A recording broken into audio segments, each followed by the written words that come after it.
we see these trails in the sky, the less rain we get. Virtually all scientific data, even from the proponents of geoengineering, state clearly saturating the atmosphere with particulates will create drought. Much has been made of this issue of damage from precipitation. If the issue is understanding the climatic response, which was, I think, most of where this was going, and it's exactly where the precipitation gets higher or lower. There will be monsoon failures during that period. There will be huge hurricanes. It's likely to cause some damage in some places. The global studies indicate there will be some impact on precipitation patterns, and obviously there's a lot more opportunity for work in that area. Just seeding can be pretty effective for the clouds we explored, but the interactions between seeding and precipitation in the form of drizzle are really complex. So we're finding the aerosols, the metal particulates, the weather engineering, whether it's scalar, ionic, or orgone, or the chi of the atmosphere. All of those can be used and leveraged to create weather events that are several standard deviations or outside what would be typically normal. Before jumping on the chemtrail bandwagon was I needed a motive. Without a motive, you can't say what they're doing and why they're doing it. You have to have a motive. Weather derivatives are products that commercial hedgers would use, such as an insurance company or an energy company, to hedge risk that's associated with weather. Precipitation or a hurricane or general heating days is what they're basically called. Certain temperatures or higher temperatures are going to associate with more energy, so they're going to want to hedge that risk.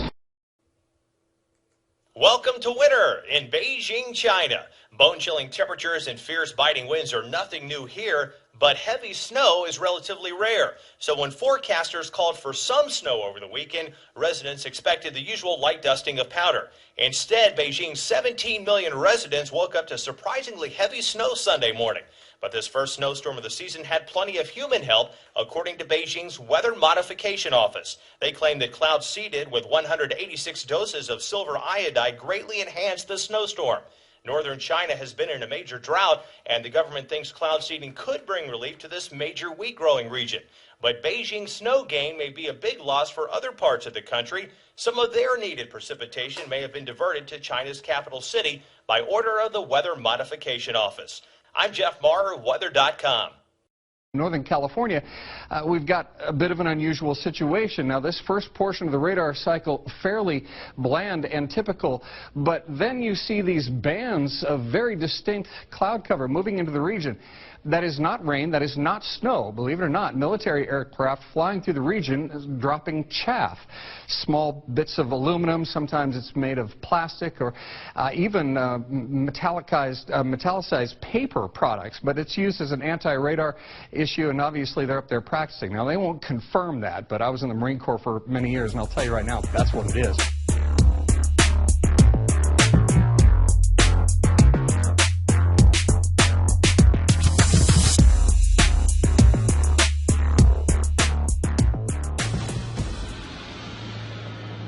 Only on CBS Atlanta. It's a story that has thousands of people talking tonight. We never imagined the huge response we get when we aired a story about what some say is a sinister government conspiracy. I think being skeptical is a good thing. Some think we're being poisoned by planes spraying chemicals called chemtrails. But is there any truth to this? CBS Atlanta's Jeff Cherico asks one top lawmaker the tough questions. After the story aired on CBS Atlanta News earlier this month, we received thousands of emails from as far away as Poland. The writers are convinced white lines left by planes are actually toxic chemicals. They call them chemtrails. They call it a crime against humanity.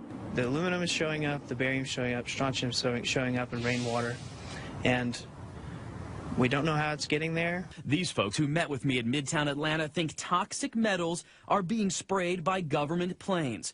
They say the proof is clear. Look at those lingering white lines in the sky.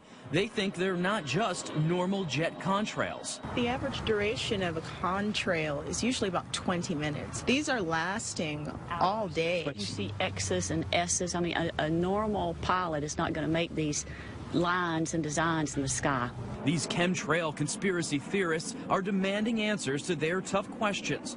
I want to know, when are they going to tell the public exactly what they're doing? They believe the secret government mission may be trying to control weather to combat global warming. Please, Senator Isaacson, make a statement in public in front of God and country and let us know what this is, what is going on. So we took their tough questions to Senator Johnny Isaacson, who sits on a committee overseeing science. Is the government spraying chemicals to control the weather? Do you know anything about that? I know nothing about that. I think that's, again, a theory that some people have, but there's no evidence that's happening, and it's not happening. But climate scientists are talking about the idea of using chemicals to cool the Earth. It's called geoengineering. Would you support using technology to engineer or modify the weather? Look, I said it once, I'll say it again. I believe in the creation of the earth by God, and I believe that Mother Nature takes care of our atmosphere. It's up to us to live within it and protect it, not to try and change it. But these folks are part of a growing international movement, fueled in large part on the web, that believes it's happening now, even though governments have denied it for years. What do you respond to people who think that you're all, with all due respect, crazy? I think being skeptical is a good thing. You know, I think one should go out and try and find it out for themselves. Our meteorologist looked at videos of so-called chemtrails, and he tells me there's nothing that leads him to believe they are anything more than jet contrails.